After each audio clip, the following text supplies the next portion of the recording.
Buro! Buro! Buro kayo dyan! Suki, ano sa atin? Burong balaw-balaw ba?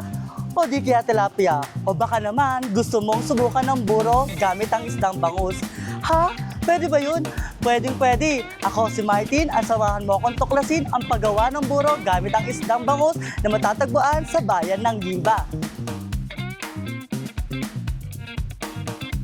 Ang burong bangus po mas masarap, hindi malansa, malinamnam, saka mabango siya. Ang burong bangus pa ay masarap, malinamnam. Kumpara sa ibang isda na ginagawang buro. Ngayong araw ay narito tayo sa Barangay Kasungsong at kasama natin si Mang Santiago upang turuan tayo kung paano gumawa ng buro gamit ang bangus.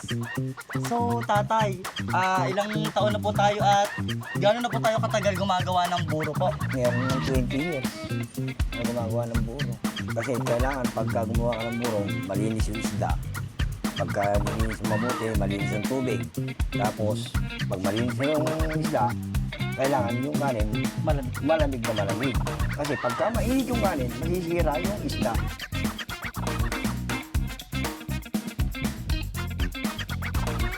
Dudurugin muna natin itong kanin. Mabuti. Kaya kailangan malamig ang kanin. Kailangan po na durog po ba ang kanin o yung magkakahiwalay po?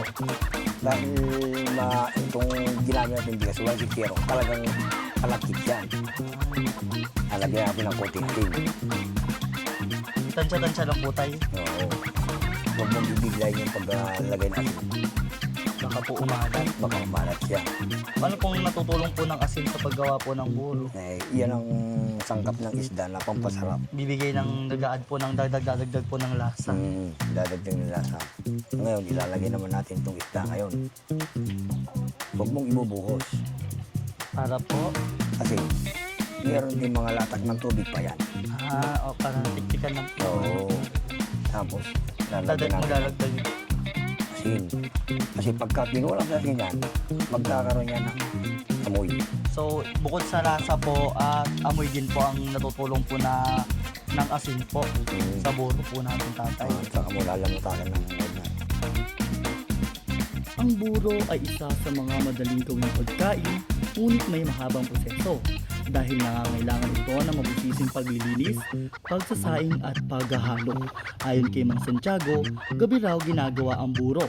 Kwento niya, ang kanyang bedtime stories ay hindi tungkol sa mga bidas libro, kundi tungkol sa paggawa ng buro sa ilalim ng liwanag ng buwan.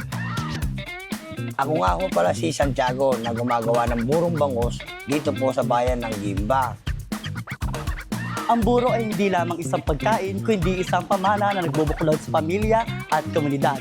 Mula sa pangingisda, pagtitinda ay puno ng hakbang ng sipag, tiyaga, pagmamahal at pagpapahalaga sa ating mga kultura.